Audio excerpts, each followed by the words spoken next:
இல்லாட்டி பாண்டிச்சேரி பக்கத்தில் எடுத்துடலாம். சகாராக்கெல்லாம் போகணும். சரி, சகாராவில் போய் எடுப்போம்யா? இல்லை சார், சகாரா ஆப்பிரிக்காவில் இருக்குது. நீ நிறையா படிச்சிருக்க போல, நீ வேறு ஆள்கிட்ட வேலைக்கு போகண்டா. என்னடா பாலைவனம் எங்கே இருக்குன்னு சொன்னதுக்கடா வேலைக்கு போகண்டா. அவங்க பேச சொல்கிறாங்கன்னு தெரியாமல் போச்சு நம்மளுக்கு. திருப்பி யாருக்காவது ஷாலில் போட்டு கொஞ்சம் பொண்ணாட போத்தலாமா? அனைவருக்கும் வணக்கம். எல்லாம் நல்லா இருக்கீங்களா? நான் தேவையில்லாத வேலை, என்னோ பெரிய பெரிய ஆள்லாம் வச்சு என்னையும் கொண்டு வந்து உட்கார வச்சு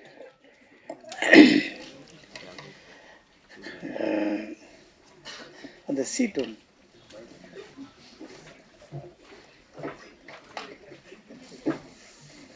சீட்டு இருந்தால் கண்ணாடி போடணும்ல படிக்க.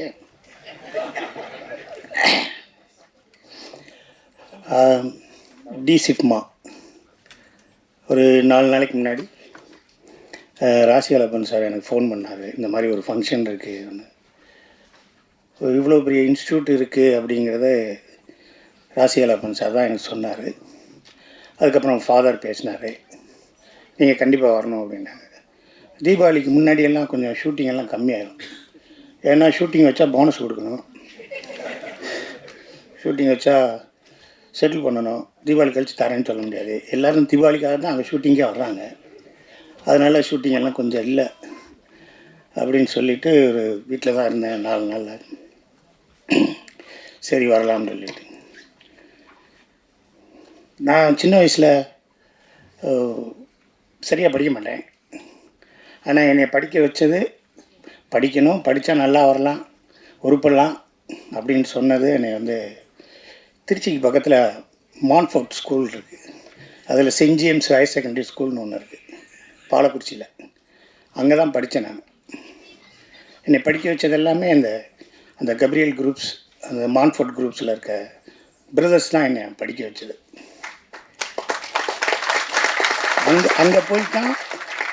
அங்கே போய்ட்டான் இந்த ஒரு ஃபிலிம்லாம் இருக்குது, அப்படி இருக்குது, இப்படி இருக்குது, ரெக்ரேஷன் ஒன்று இருக்குது, மார்னிங் பிரேக்ஃபாஸ்ட்னு ஒன்று இருக்குது, லஞ்ச் இருக்குது, ஈவினிங் இருக்குது. அப்புறமேலு ஸ்டடி டயத்துலேருந்து காலையில் முதல் நாள் நைட்டு 7 மணிக்கு ஒருத்தர் பேசுகிறோம், மறுநாள் காலையில் 9 மணிக்கு தான் ஒருத்தர் பேசுகிறோம். எந்த ஸ்டூடெண்ட்டும் எந்த பசங்களும் யாரும் பேசிடக்கூடாது. 7 மணிக்கு டின்னர் முடிஞ்சுன்னா அதுக்கப்புறம் யார் படிக்க போகிறாங்களா படிங்க, ப்ரே பண்ண போனால் ப்ரே பண்ணுங்க. கரெக்டாக 11 o'clock தூங்கிடணும். மறுநாள் காலையில் ஸ்டடி இருக்கும். ஸ்டடி முடிஞ்சதுக்கப்புறம் பிரேக்ஃபாஸ்ட் இருக்கும். பிரேக்ஃபாஸ்ட் முடிஞ்சு ஸ்கூலுக்கு போகையில் தான் 8:40 தான் ஒருத்தர் பேசணும். பேசவே விடாது. உங்கள் வேலையை நீங்கள் பார்த்துக்கிட்டே இருக்கணும். அந்த மாதிரியான மிகப்பெரிய டிசிப்ளினை எனக்கு சொல்லிக் கொடுத்தது அந்த ஸ்கூல் தான். அங்கே இருந்த ஃபாதர்ஸ் பிரதர்ஸ் எனக்கு சொல்லிக் கொடுத்தாங்க. இப்போ டிசிப்மா பற்றி நான் சொல்லணும்னா, நாங்கள் வரும்போது நான் பழைய ஆள், வயசான ஆள் கிளம்பி நினச்சிடக்கூடாது. நான் சினிமாவுக்கு வந்தது 87 வந்துட்டேன் நான். அப்புறம் 89 நான் பெங்களூர் இன்ஜினியரிங் பண்ணேன். அது நான் செமஸ்டர். அதனால் இங்கே நான் வந்துட்டு அடிக்கடி சென்னையிலே சுற்றிக்கிட்டு இருப்பேன். எப்படியாவது டைரக்டர் ஆகணும் அப்படின்னு சொல்லி சுற்றிக்கிட்டே இருப்பேன். அப்போல்லாம் இன்ஸ்டியூட்லாம் இல்லை, ஃபிலிம் இன்ஸ்டியூட்டு சென்னை தான் இருந்துச்சு. மற்றபடி இந்த மாதிரி டிசிப்மா மாதிரிலாம் இருக்காது. எடிட்டிங்னா என்ன, கேமரானா என்ன, ஸ்க்ரீன் ப்ளே எப்படி எழுதுறது, அதெல்லாம் எதுவுமே சொல்லித்தர மாட்டேன், யாரும் சொல்லித்தர மாட்டாங்க. 4 ஹிந்தி படம் பார்த்துருக்கேன், 2 இங்கிலீஷ் படம் பார்த்தேன். நான் வரும்போது 2 இங்கிலீஷ் படம் தான் பார்த்துருக்கேன். ஆனால் எங்கள் லெனின் சாரோட தந்தையார் பீம்சிங் எடுத்த எத்தனை படத்தையும் நான் பார்ப்பேன். தமிழ் படம் எல்லாத்தையும் பார்த்துருவேன். ஆனால் நான் இங்கே வரும்போது எனக்கு 4 ஹிந்தி படம், இந்த குர்பானி, ஷோலே, அது மாதிரி ஏக் துஜே கேலியே, ஹிந்தி படம் ட்ரங்க் அண்ட் மங்க்கு, அப்புறம் ஒரு பாண்டு ஜேம்ஸ் பாண்ட் படம் தான் பார்த்தேன். அதுக்கப்புறம் இங்கே வந்து நம்ம அசிஸ்டன்ட் டைரக்டர் ஆகிறது எப்படி என்ன ஏதுன்னு ரொம்ப போராட்டம். யார்கிட்டயா போய் வேலை சேர்ந்து அங்கேருந்து கற்றுக்கிட்டு வந்துடலாம். எப்படி கற்றுக்கிறது? ஒரு அசிஸ்டன்ட் டைரக்டர், ஒரு டைரக்டர் போய் வேலை பார்த்தேன். அவர் என்ன சொன்னார், இந்த சாங்கை சகாராவில் எடுக்கலான்னாரு. சகாராலையா? ஆமாப்பா, பாலைவனத்தில் டெசர்ட்டில் எடுக்கலாம் அப்படின்னாரு. நான் சொன்னேன், அங்கே எல்லாம் எடுக்க வேணாம் சார், இங்கே ராஜஸ்தானில் எடுத்துடலாம், இல்லாட்டி பாண்டிச்சேரி பக்கத்தில் எடுத்துடலாம். சகாராக்கெல்லாம் போகணும். சரி, சகாராவில் போய் எடுப்போம்யா. இல்லை சார், சகாரா ஆப்பிரிக்காவில் இருக்குது. அப்படியா? ஆப்பிரிக்காவில் இருக்கா?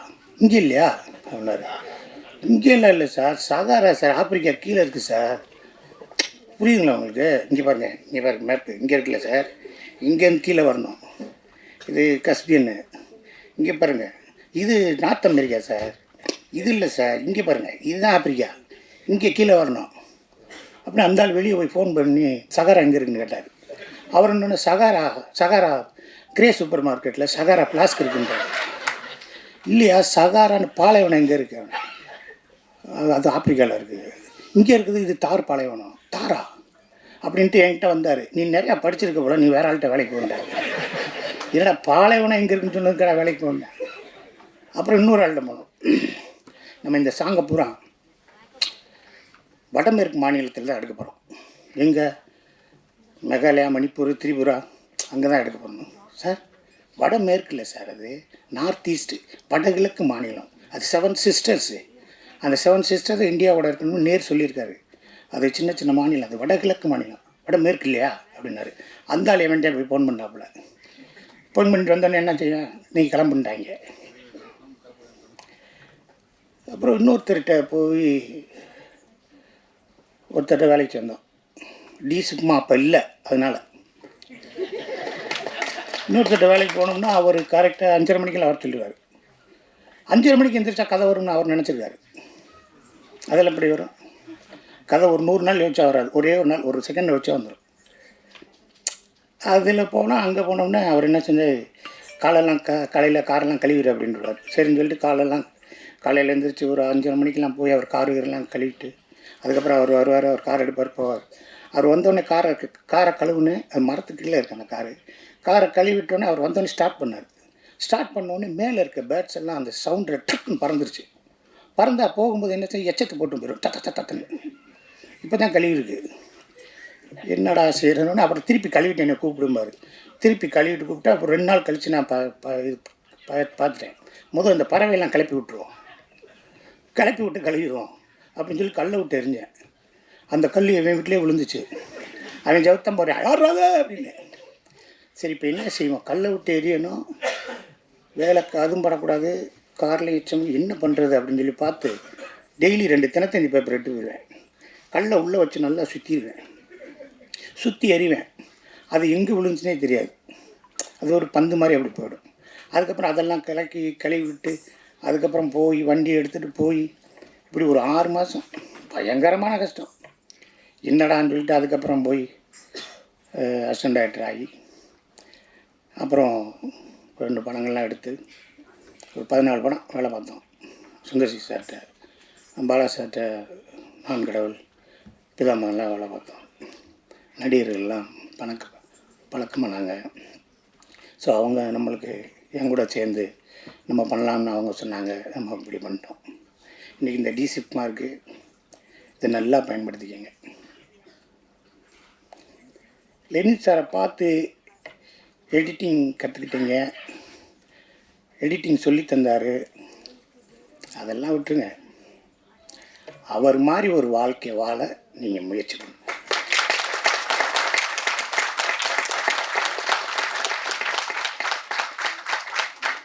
அவர் ஒரு லைஃப் ஒன்று வாழ்கிறார் பாருங்கள். அவர் லைஃப் ஒன்று இருக்கும் தெரியுமா உங்களுக்கு? ஒரு சைக்கிள் எடுத்துகிட்டே போவார், பஸ்ஸில் போவார், நேஷ்னல் அவார்டு வின்னரு, மிகப்பெரிய எடிட்டரு, நம்மளுக்கு போற்றுதலுக்குரிய ஆள், தமிழ் சினிமாவின் அடையாளம். அவர் வாழ்கிற ஒரு சின்ன எளிமையான ஒரு வாழ்க்கை இருக்கு பாருங்கள். அதெல்லாம் நம்ம நினச்சி பார்த்தா கூட என்ன சொல்கிறாங்க, என்ன சொல்லுவாங்கன்னா, சினிமாவில் பெரிய வருமானம் இல்லைன்றாங்க, பெருசாக சம்பாதிக்கலை போல். இப்போ நம்ம பஸ்ஸில் ஏறி போகிறோம்னு வச்சுக்க, ஏன் செய்ய எல்லா படத்தையும் நடிப்பீங்க, அவ்வளோவா காசு தர மாட்டாங்களா அவங்களுக்குன்றாங்க. ட்ரெயினில் போனாலும் அப்படி தான் சொல்லுவாங்க.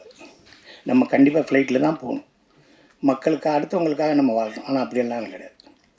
நானும் ரொம்ப ட்ரை பண்ணுறேன், நான் முயற்சி பண்ணுறேன், அது நடக்குமான்னு தெரில. லெனின் சார் மாதிரி ஒரு வாழ்க்கையை வாழணும். இங்கே இருக்க எல்லோரும் ஃபாதர்ஸ் எல்லாருமே சேர்ந்து இந்த ஒரு டிசிப்மாங்கிற ஒரு மிகப்பெரிய ஒரு விஷயம் பண்ணியிருக்காங்க. 3rd கான்வெகேஷன் வரைக்கும் வந்துருச்சு. இந்த கான்வெகேஷனில் இன்றைக்கி நீங்கள் பட்டம் வாங்கிட்டோன்னே இது நிறைவடையில், இதுதான் பிகினிங். இதுதான் பிகினிங். இப்போ நான் பார்த்துருக்கேன் 4-5 படங்கள்லாம், சின்ன சின்ன ஷார்ட் ஃபிலிம்லாம் மாதிரி. ஹியூமர் எடுக்க பாருங்கள், நல்ல சினிமாவை எடுக்க பாருங்கள், நல்ல சினிமாவில் நகைச்சுவை எடுக்க பாருங்கள். ஹிட்லரு நாசிக்கு ஜெர்மனில், அப்போ வந்து நம்ம நாசிக்கை பற்றி சொல்லணும், நம்ம என்னென்ன பண்ணிக்கிருக்கோம் அப்படின்னு உலகத்துக்கு பூரா சொல்லணும். எப்படி சொல்கிறது, யார்கிட்ட வச்சு சொல்கிறது அப்படி இப்படின்னு யோசிச்சாங்க. அப்போ சார் இந்த சார்லி சாப்ளின்னு ஒரு ஆள் இருக்கார் சார், அந்த ஆள் பயங்கரமான ஹியூமர் இருக்குது, காமெடி படமெல்லாம் எடுக்கிறாரு. அவர்கிட்ட வச்சு நம்ம நாசிக்கோட கொள்கையெல்லாம் சொன்னோம்னா உலகம் பூரா படம் வருது. பேசவே மாட்டார் சார். இருந்தாலும் நம்ம கொள்கையெல்லாம் தெரிஞ்சிடணும்னு கூப்பிட்டு சார்லி சாப்ளினை கூப்பிட்டுன்னு பேசினார். பேசி கீசி பார்த்துட்டு அவருக்கு இப்போ டின்னர்லாம் வச்சார், வச்சார். சரிங்க சொல்லிட்டு போயிட்டார். போயிட்டு இந்த நாசிக்கு எவ்வளவு தூரமான ஒரு அபத்தமான இயக்கம், கொள்கை, இது உலகத்துக்கு ஒத்து வராத ஒரு விஷயம்னு த கிரேட் டிக்டேட்டர்னு ஒரு படத்தை எடுத்து விட்டார். அதை எடுத்தால் ஹிட்லர் என்ன செய்வார்னு அவருக்கு தெரியும், ஆனால் இருந்தாலும் எடுத்துட்டார்.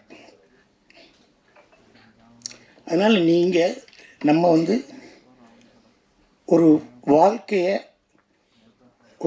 படமாக பாருங்கள். ஒரு பெரிய ராஜா அவர் மனைவியை தூக்கிட்டு போயிட்டாங்க சிலவனுக்கு, திருப்பி கொண்டு வந்தாங்களா, 2 பேர் சேர்ந்து வாழ்ந்தாங்களா, ராமாயணம். 2 பேரில் இருக்கணும் கதை.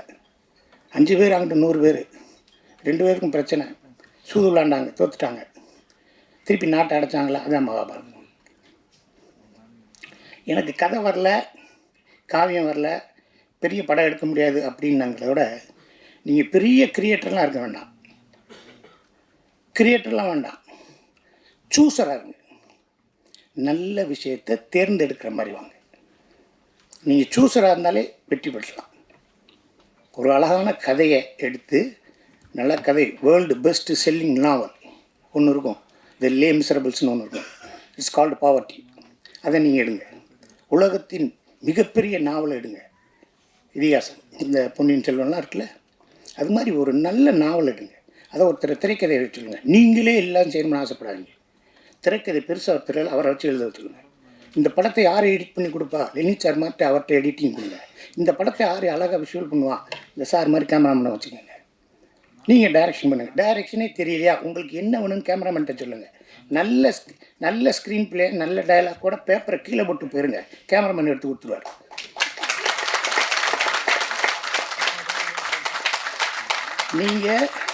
நீங்களாக போய் சார் 3/4 சார் 85 போட்டுக்கோங்க, 3/4 லெஃப்ட் ரைட் கிராஸ் பண்ண சொல்லுங்கள். இல்லை சார் இங்கே வந்து டைப் பண்ணுங்கள் சார், ஜோக்கர் ஒன்று சார், அதெல்லாம் உனக்கு ஒன்றும் வேண்டாம். இதெல்லாம் தெரிஞ்சாதான் சினிமா டைரக்டர், அதெல்லாம் ஒன்றும் கிடையாது சார். பயங்கரமாக ஓடுறேன் சார், அவ்வளோதான் விட்டு அந்தளவு எடுத்து கொடுத்துருவார். எப்படி சார் வெறித்தனம் வந்துட்டான் சார், வீடு சார் ஸ்ப்ரே அப்படியா அந்தந்த ஓடியார் சொல்லியா, ஓடி ஃப்ரண்ட் சார், முன்னாடி ஓடியானு சார், ஃப்ரண்ட்டில் எடுத்து கொடுப்பாரு, சைடில் போனால் எடுத்து கொடுப்பாரு சார். இது மேலேருந்து ஒரு கழுகு பார்க்குது சார், அந்த ட்ரோனை போட்டு எடுத்து கொடுத்துருவார். நீங்கள் நல்லா மட்டும் கதை சொல்லுங்கள், நல்லா கதை சொல்லுங்கள். கதை சொன்னால் அழகான ஒரு படம் வந்துடும். இன்னும் திருப்பி சொல்கிறேன், எல்லா ஃபிலிம் ஃபெஸ்டிவலுக்கும் போய் படம் பார்த்து ஒரு நல்ல படம் எடுக்க முடியாது. 1000 படம் பார்த்தாலும் நீங்கள் 100 படமெல்லாம் பார்த்து ஒரு நல்ல படம் எடுக்க முடியாது. ஒரு படம் லெனின் சார்கிட்ட கேளுங்க, ஓடின ஒரு படம், அது கரகாட்டக்காரனாக இருக்கட்டும், தில்லானா மோகனாம்பால் இருக்கட்டும், சட்டம் ஒரு இருட்டாரியாக இருக்கட்டும், ஓடின ஒரு படத்தை 100 தடவை பாருங்களேன். சவுண்டெல்லாம் வைப்பார், மியூசிக்கை மியூட் பண்ணிட்டு பாரு, ஃபஸ்ட் ஹாஃப் பாரு, செகண்ட் ஹாஃப் பாரு, எண்ட் பாரு, பிகினிங் என்ன செஞ்சுருக்கான்னு ஒன்லைன் எழுது. ஸோ இந்த சிக்மா இந்த இளைய சமுதாயத்துக்கு மிகப்பெரிய ஒரு வரம். இதில் எல்லோரும் ஜாயின் பண்ணுங்கள், படிங்க. இது ஒரு மிகப்பெரிய தொண்டான்னு நினச்சி அவங்க செஞ்சுக்கிட்டு இருக்காங்க. அதுக்கு கண்டிப்பாக என்னோடய சப்போர்ட் இருக்குங்க சார். நன்றி.